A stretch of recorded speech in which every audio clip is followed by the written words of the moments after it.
region. What's been happening recently has shown that Turkey plays a key role in terms of areas like security and energy. Germany has a leading role in the EU, is one of the leading countries in the European Union.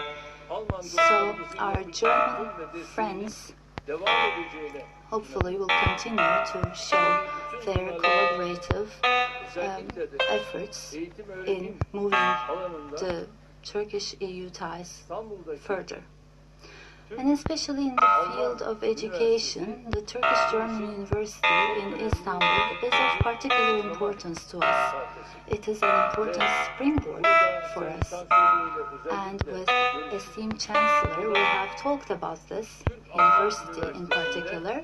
And Mr. Scholz has also said that a department of theology can be established in the university, and that the German side of the university will be also founded as soon as possible. So when you look at the contract, this is part of the content anyway.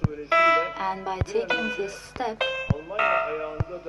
also on the German side, we would like to have a Turkish-German university as soon as possible and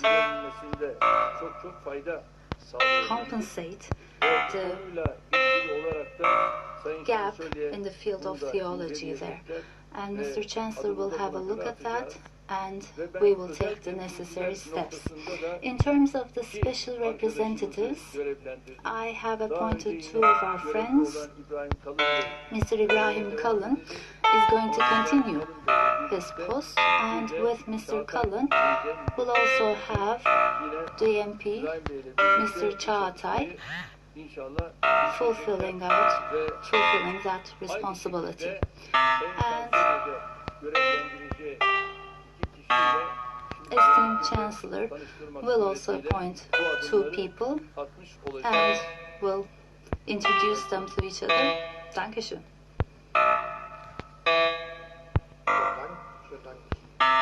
Thank you very much for giving me the opportunity to be here. I'm very pleased that I can be in Turkey as German Chancellor, and I want to thank you for the very friendly discussion that we've had. You will have noticed that we took a long time for our discussion, which gives you a sense that there was a lot to talk about, but it is also proof of the fact that we can speak in a cooperative manner.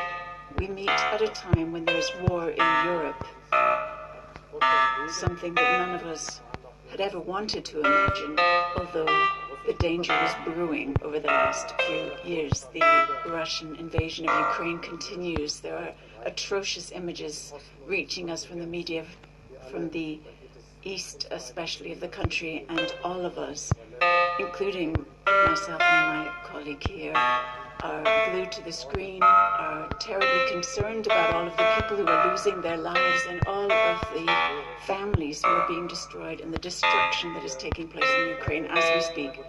President Erdogan and myself are absolutely in agreement that the violent military conflict in Ukraine must be condemned and that we want to see a ceasefire as soon as possible. It has to happen now so that we can save lives. There have to be safe corridors for civilians so that they can escape these areas of attack. This has to happen as soon as possible, but in every single day, with every bomb, Russia is moving further and further away from the international community and our values. So a clear appeal now to the Russian president: stop this conflict. There can only be a diplomatic solution of it. Against this background, the intense conversations that we've had between Ukraine and Russia are important. They are talking, we need to talk as well, and Mr. Erdogan and myself talked a lot about the things we've heard from Mr. Putin, Mr. Zelensky. I myself have spoken to the Russian president on a number of occasions. I've spoken to the French president often and with Ukrainian President Zelensky as well. Я про это и говорю. Вы же Европа. Ну и мы же Европа, да. И вот и все. Не надо вообще ничего трогать, да. И вообще никаких войн не надо. Пусть прошагает хоть до куда, пусть сам себя позорит. Да. Вот это в пушку, короче, да. Ну, значит, вы сами недостойны себя, получается, что так.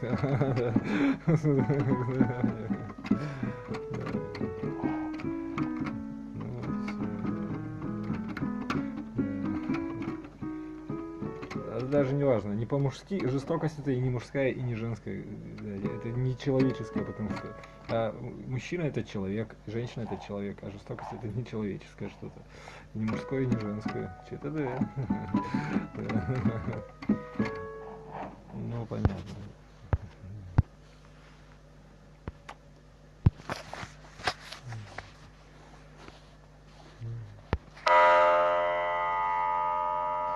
Какой-то страх, вот да, то есть только страхом занимается.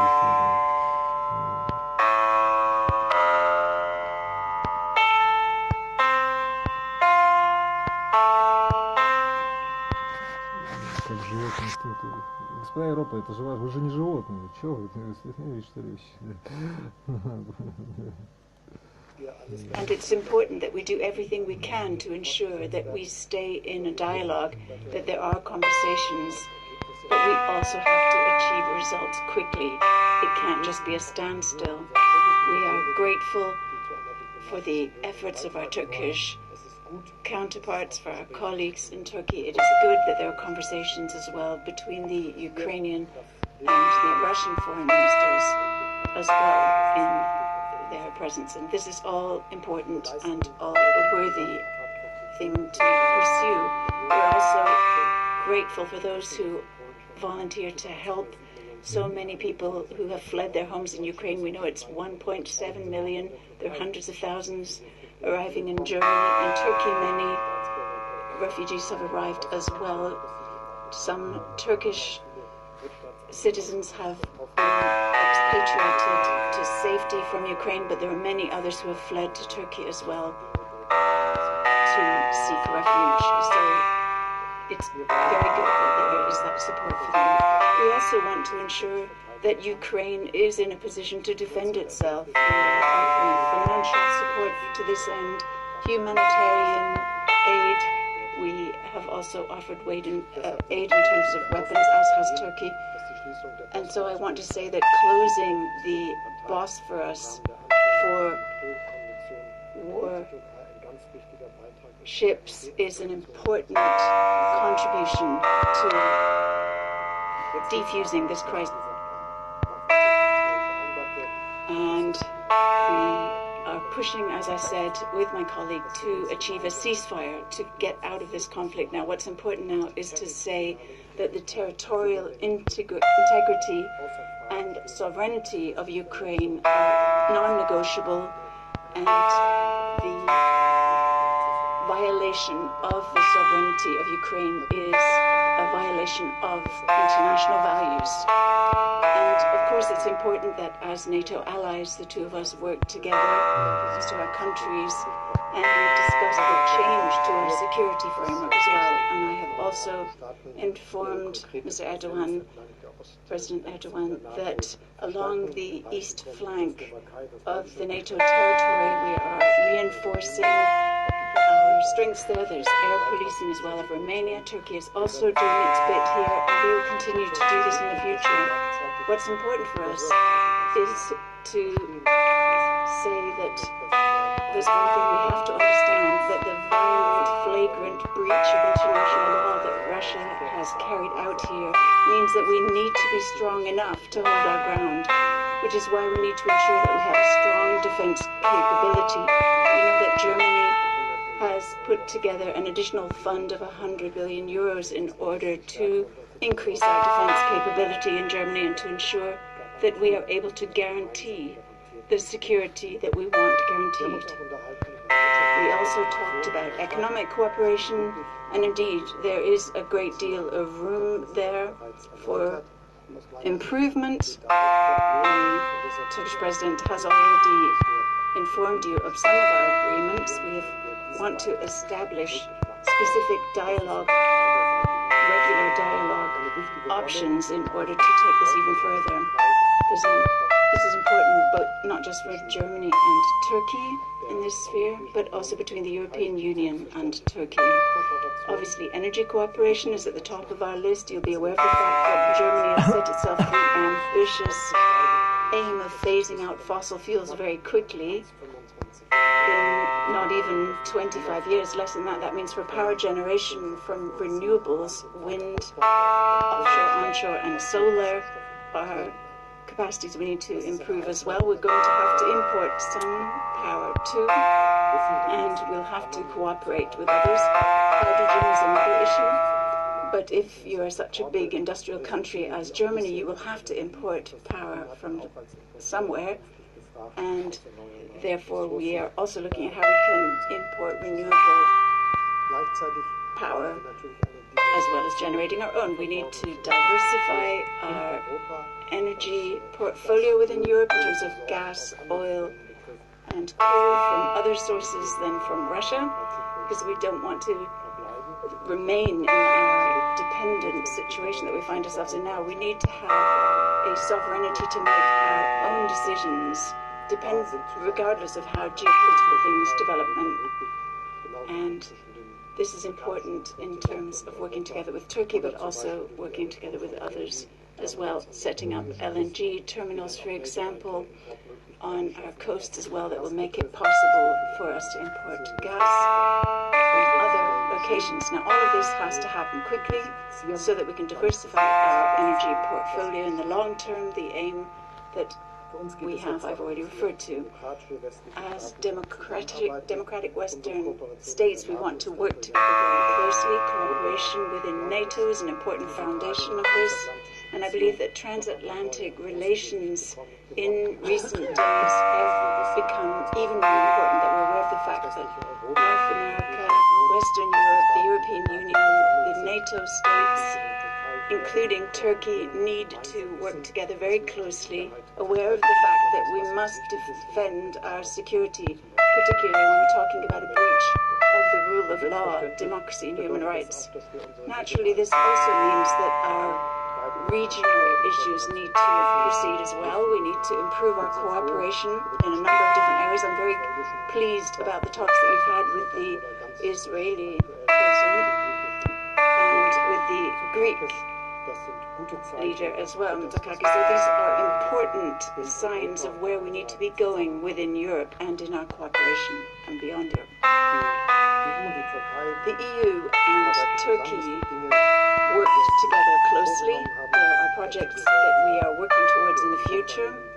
The high-ranking dialogues are part of this. Naturally, we want to work towards an improvement in the customs union and hope that we will get closer cooperation there. We continue to work together closely when it comes to migratory flows and the work of offering people who are fleeing their homes protection and refuge.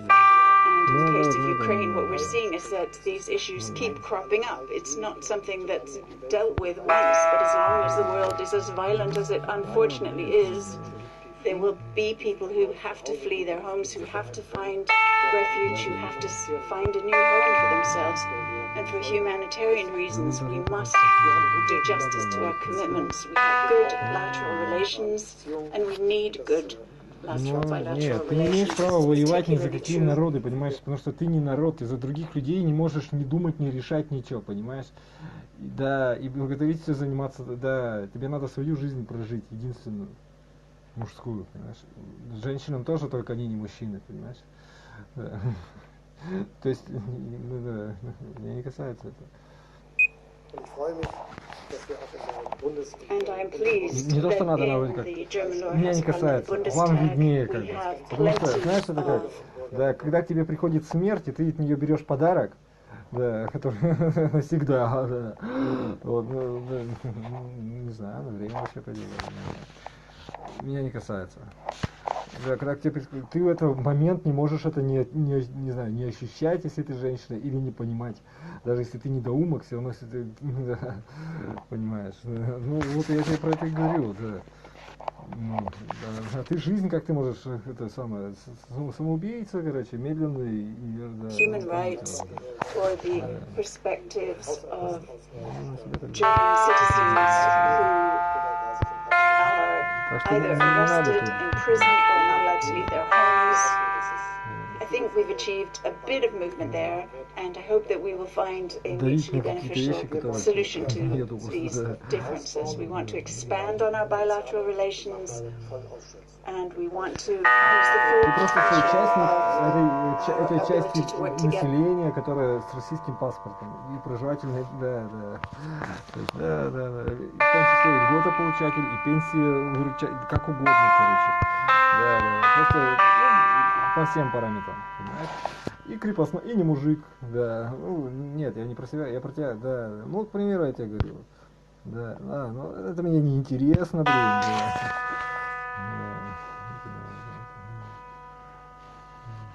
А ты знала, что женщина это не мужчина, нет? Да.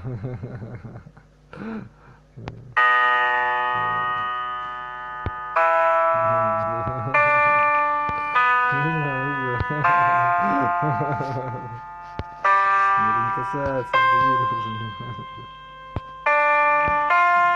ну то есть тебе же надо воевать, надо же, да ничего не надо, ты не имеешь права, еще раз тебе говорю, вот и все, точка, в общем-то, да.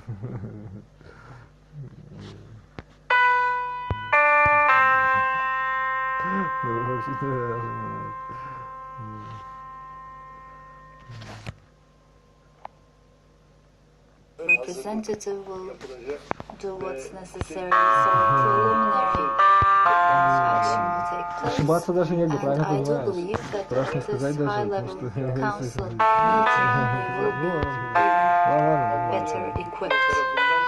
Now, from Germany side and from Turkey side, we will have 2 questions each. We'll have questions from the journalists. So from Germany, you are our guests here, so please go ahead first.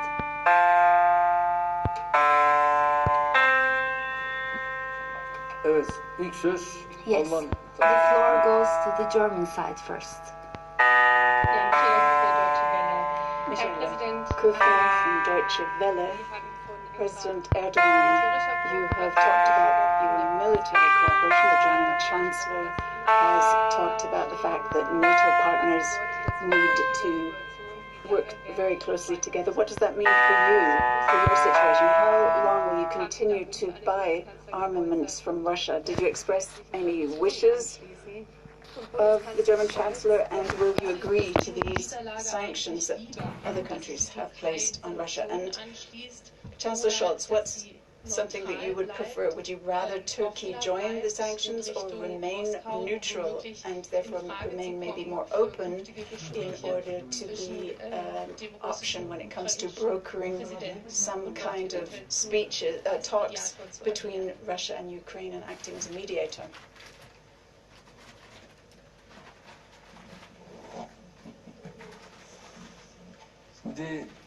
Basın mensubu arkadaşıma önce I would first of all like to tell our journalist friend the following. When you say military,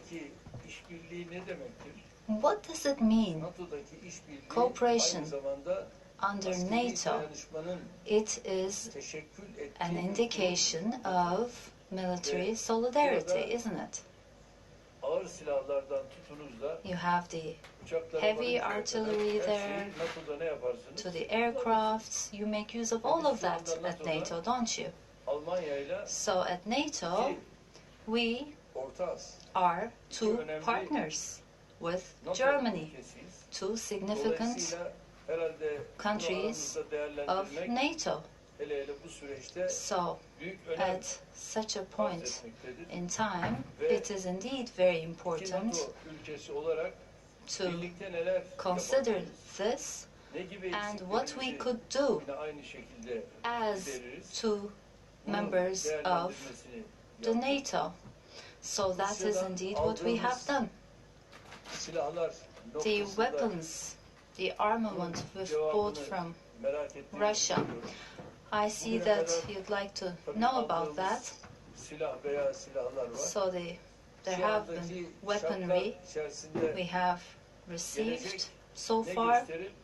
Well, so far, I mean, it's rather early to tell you what the future will hold, but it will depend on the circumstances. As I've said before to the members of the press, with Mr. Zelensky and with Mr. Putin, we have to be on amicable terms, but when it comes to sanctions, we will do what is necessary. We have done what is necessary under the UN rules. And what the NATO countries have not been doing, we have done to Ukraine ourselves. And the humanitarian aid is also like that. More than 50 trucks have been sent out to Ukraine, and we still are sending up trucks over there.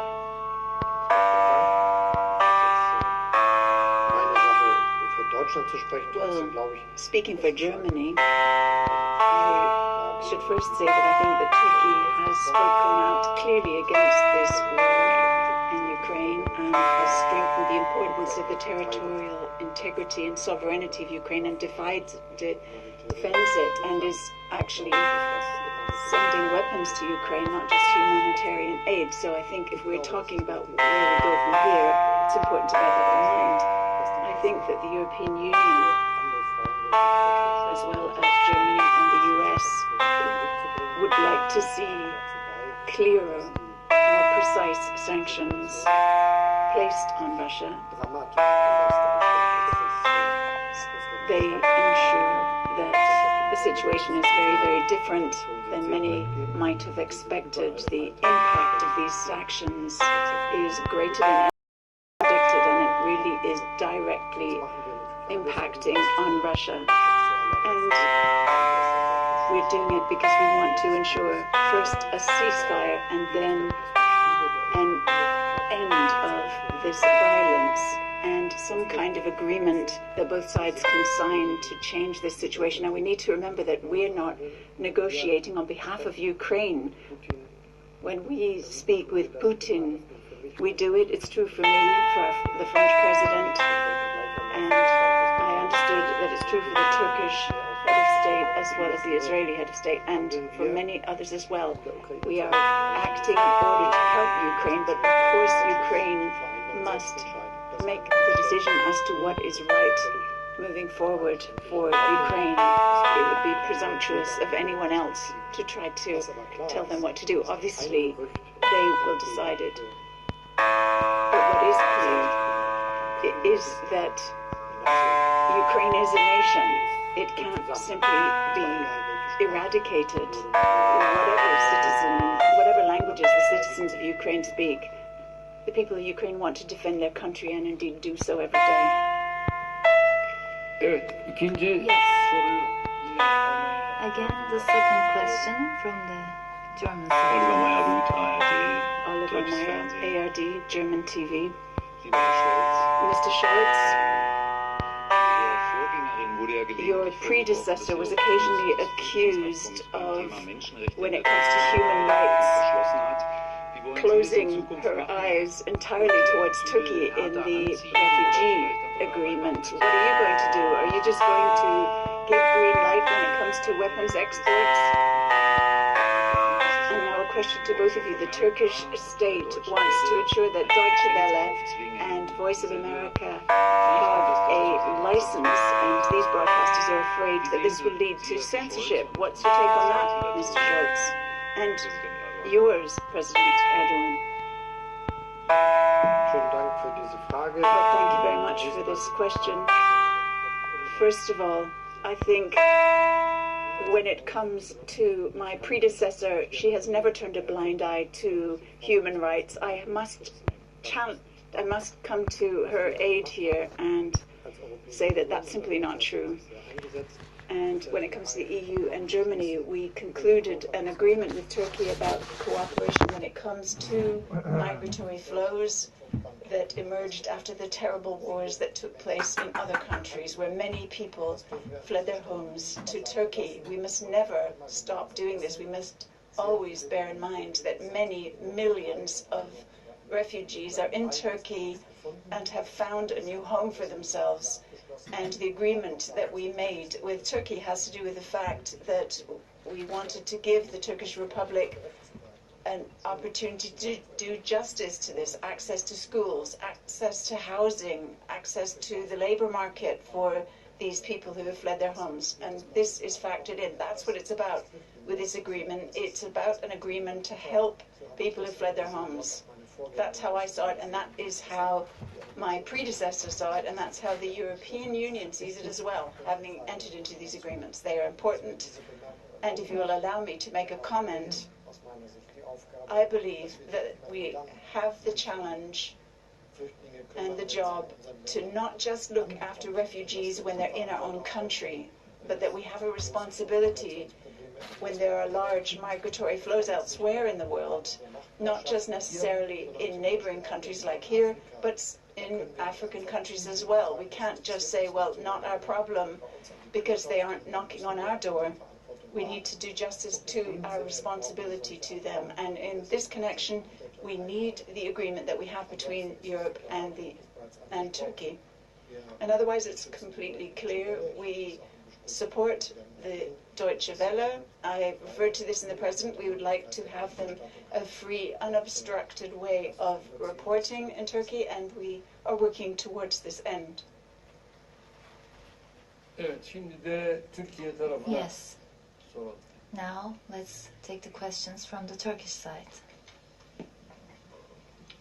NTV televizyonu Özden Erkuş, NTV Sayın Scholz, Özden Erkuş. sorusu olacak. Mr. Scholz, this question is for you.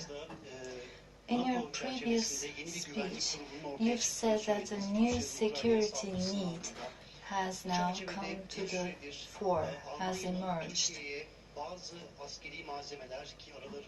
And you know that the engine of the national tank project of Turkey, for example, has been hampered by Germany. There is an implicit embargo. Will you take a new step to end this embargo?